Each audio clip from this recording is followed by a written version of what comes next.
Are you working on your author career but struggling to get that first book published? Does the goal of being an author seem too lofty?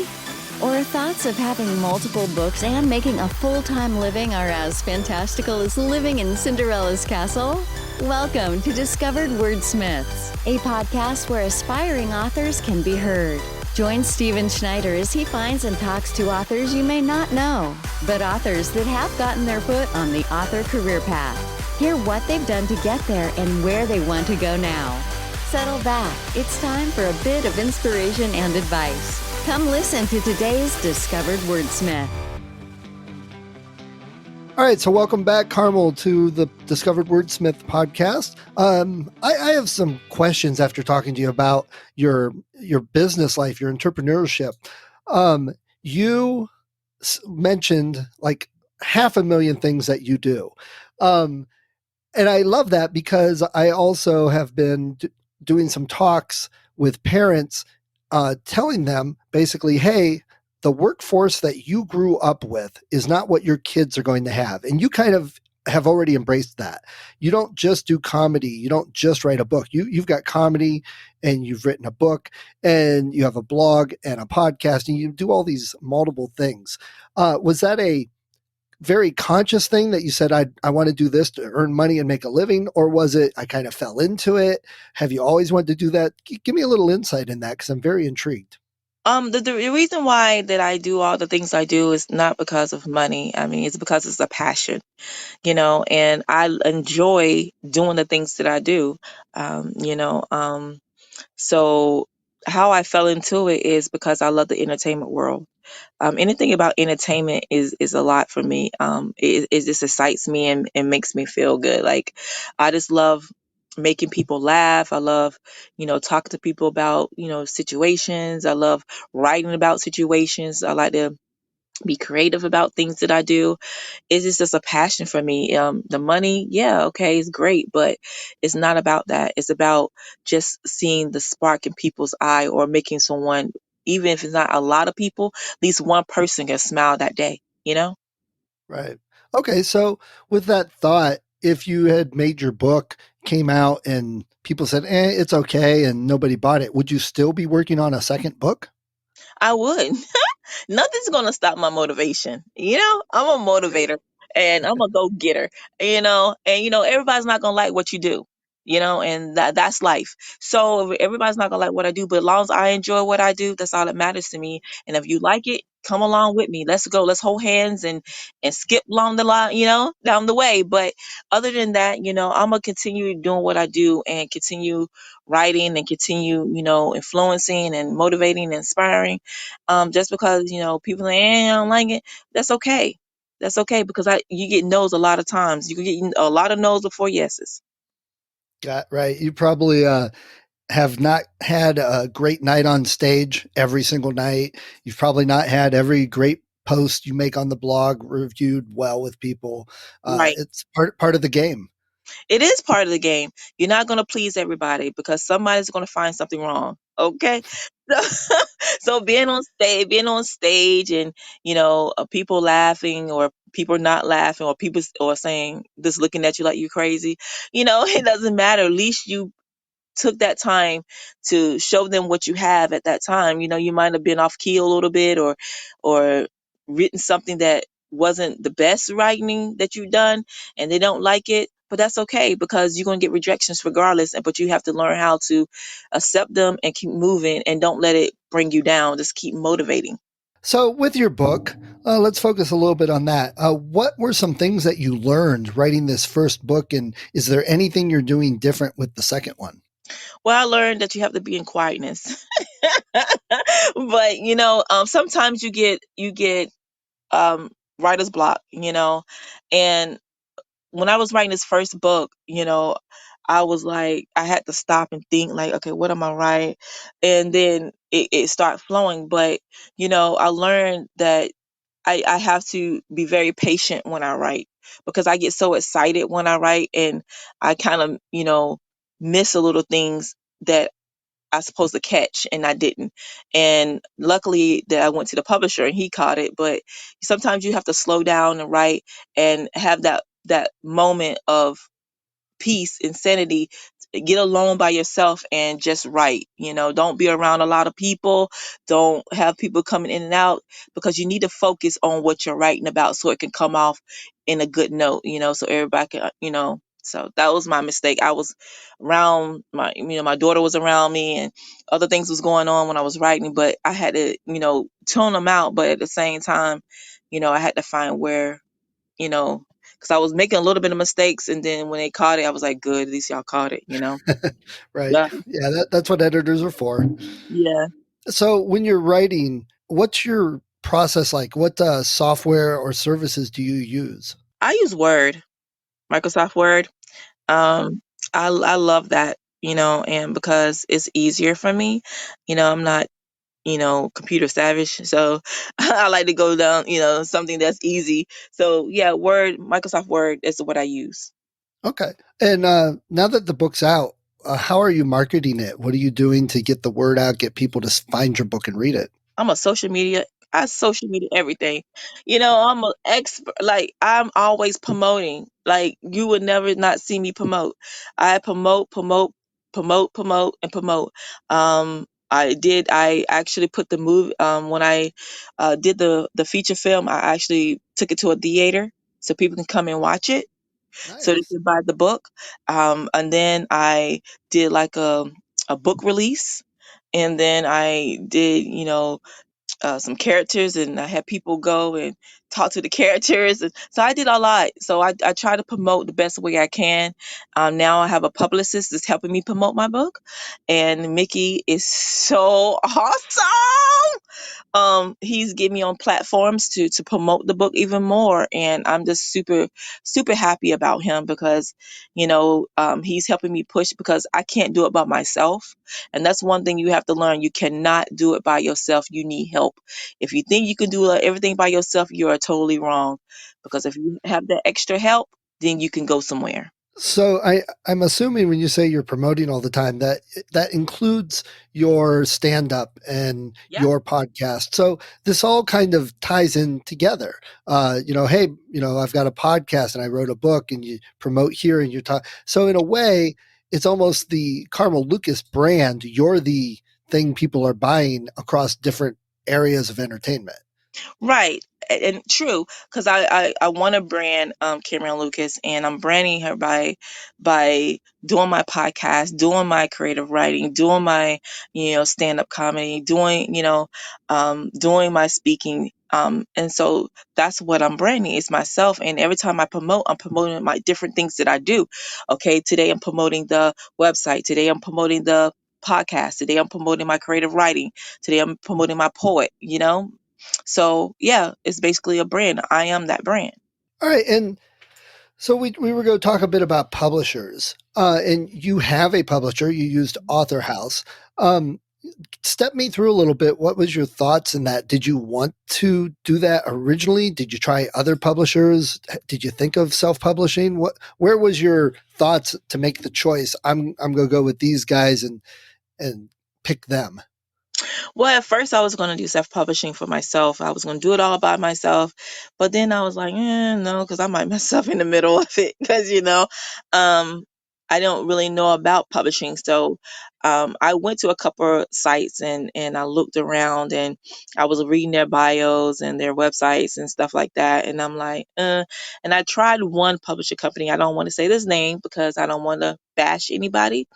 But I tried that publishing company, and it didn't work for me, because I feel like a publishing company is supposed to be for your needs, what you like, what you want to do with your own book, and I felt like they was trying to go in a different direction that I didn't want to go to. And I'm like, no, this is my book. How are you going to tell me what to do with my book? Right.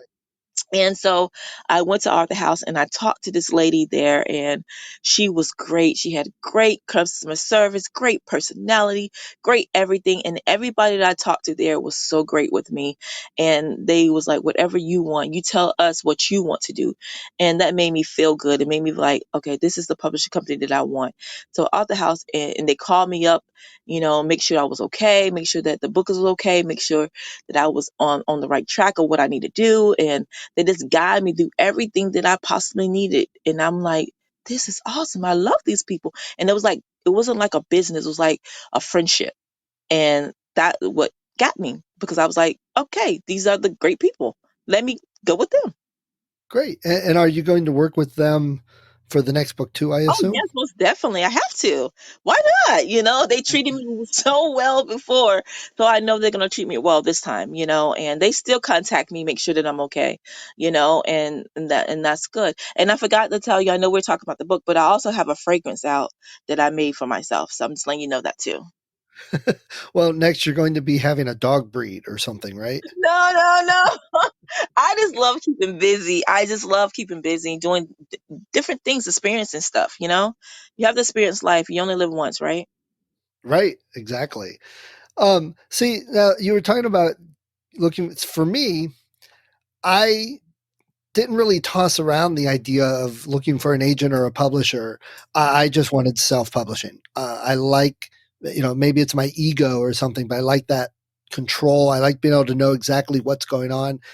Plus, I think for me, I know an author who had a book trilogy, and halfway through the second book that he was told, hey, the first book isn't selling, so we're going to end it after the second book. And he had to suddenly wrap everything up in the second book. And then it got released. And he wasn't super happy about it, but it is what it is, because he's basically, has to do what they tell him. And then both books started selling, and they said, hey, let's do that third book. And he was kind of like, I just, ruined everything. Right. And the funny thing is, now I think it's on book 11. So it's done very well. And I didn't want that, someone telling me you've got to get this next book out or not. Or, well, we're not going to sell these books, but you can't use the characters for anything else. I like the ability to have that control and make the decisions. So with your relationship, how much control do you have, and how much do you retain that you could, make the books or not the books and the characters and things like that? I have 100% control. They don't tell me. That's one thing about Out the House. They don't tell me what I can and cannot do. If I want to use the same characters, they're fine with that. If I want to do something different, they're fine with that. So they don't.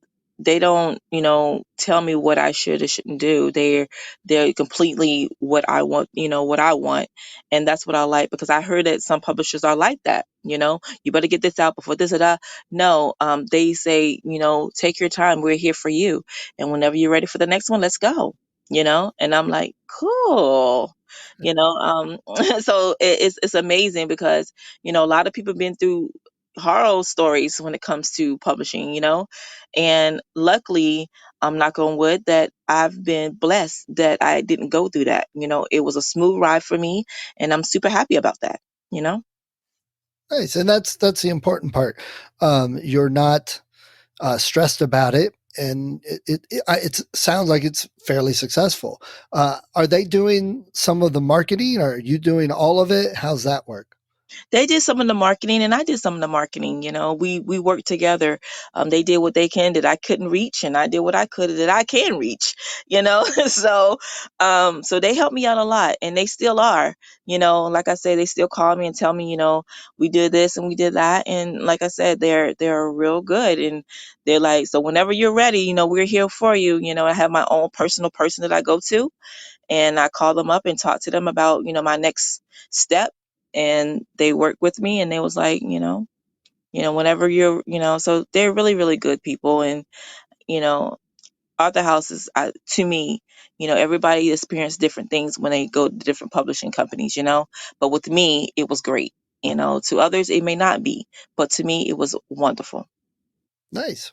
Well, then, that's the most important part. Would you consider maybe something in the future, publishing it on your own, or even looking for a different publisher? Or are you like, nope, I'm happy here. I'm not going to change anything? Nope, I'm happy here. I'm not going to change anything.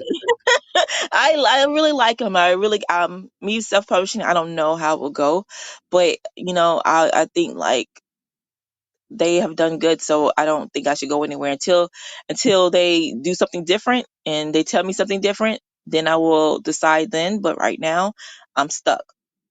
Yeah, got it. Okay. And are you getting your books like overseas in different countries and things like Yes. that? Yes, it's so amazing though. It's so amazing when you can go online and you can see that your book has been over here and been over there, you know? And this is like fulfilling. You're like, yeah, that's right. My book is overseas, you know? Right. So it's amazing. And a couple of people have written to me and said that they love the book from overseas. And then I'm like, wow, this is great, you know? And Yeah. it's just an amazing feeling, the accomplishments that you made when you write a book. It's like, wow, I wrote that and people really reading that. The world is reading that and it feels so good, you know? I agree. And one of the interesting things that I've seen is I don't sell tons all around overseas, but I do fairly regularly every month sell a couple copies in Australia. And I found because they have had a hard time having print books, just because it's an island and there's been no real presses there and everything's imported and they cost a lot. So when ebooks came out, everybody loved it. And without doing anything, I almost always sell a couple books in Australia That's every month. good. Yeah, that's awesome because ebooks is really convenient for a lot of people, and that's the way to go. But yeah, that's awesome. But when you go online and you see that your book is here and there, that's amazing, gosh. Yeah. Yeah. And does Author House push or help with anything with translations, or are they looking to do audiobooks with your book or anything like that? Actually, I have this lady. She did an auto book for me, and she's working on it, and so once that's out, but no, they haven't done an audiobook for me. No, they haven't. But they did translate it into a different language. um so they did it in Spanish. Okay. Yeah. Yeah, but that's it. But other than that, nah, they really didn't get into details in that. Okay. And have you even thought of recording the audio for your book yourself? I thought about it. I thought about it, but then I was like, do I have the voice for it? You know? Um, Now, I know it's a romance. It's got a little erotic in it. Does it have some comedy or anything? Is it lighthearted, oh humorous? yeah, it has comedy in it. I mean, I have Okay, to I have was some going to say, comedy in it. had to. Yeah, it has to have comedy in it. I'm funny. Come on. So, it has comedy, it's funny, it's suspense, it's like all over the place. And that's why I say that your emotions will go up and down, laugh, cry, be mad, be upset, be suspicious, be like, who's doing this, who's doing that. So it's like that book that your emotions would be all over the place, and so Uh, ha- did you put any of your comedy from on stage into the book? actually I did not do that, Oh, which I thinking about doing in my second book, because I feel like stand up comedy, will bring out the book a little bit. Just let them know, just a little couple jokes in there. But I did with the first one, I did a couple jokes that you can laugh at and stuff like that. But I didn't really get in deep down details of stand up comedy. But I think in this book, I'm gonna throw a little bit more comedy into it, with a lot of romance, with a little bit of more comedy. got it. That's I found more and more I like the lighthearted stuff, even if it's action and intense psychological thriller. You throw that little bit of comedy in, and it appeals to me much more. Yeah, it does. It does. Um, you know, yeah. Okay, so before we get going here today, do you have any advice for other new authors, people who are just starting out, maybe struggling to get their first book out? What I can say to you guys is, just stay focused and don't worry about who likes your book. Well, you can kind of worry about who likes your book, but when you write your book, make sure you're writing that fits you. Not nobody else, because it's your book. So being your book is you're telling the story. You're the one that has the details, and you have to make sure that your book is focus on what you want to be focused on. It's going to be a lot of no's. The people is not going to like everything that you write, but that's okay because that's your first book. And then your second book, you learn from your first book and it gets better every time you write. So if you're a success, the first one, awesome. If you're not, don't worry about it. Just do the second book and make it even better and take the negativity that you got and put into your second book and it will be so much amazing. Nice. Yeah, put that negativity into the character that everybody loves to hate. Yeah, exactly. Because I sure did. Because everybody definitely hate Frank. Okay, so I want to read the book now just so I can grumble at Frank. I know, right? You'd be like, "Oh, that Frank! I can't believe you did this." All right. Well, Carmel, it was really great talking to you today. I had a fun time. Your book sounds great. I wish you luck on it in the future. Thank you so much, and I appreciate you. And thank you for taking time out to interview me. And you've been such a great host. It was really fun. Thank you. You're welcome. Thank you for listening to Discovered Wordsmiths. Come back next week and listen to another author discuss the road they've traveled, and maybe, sometime in the near future, it might be you.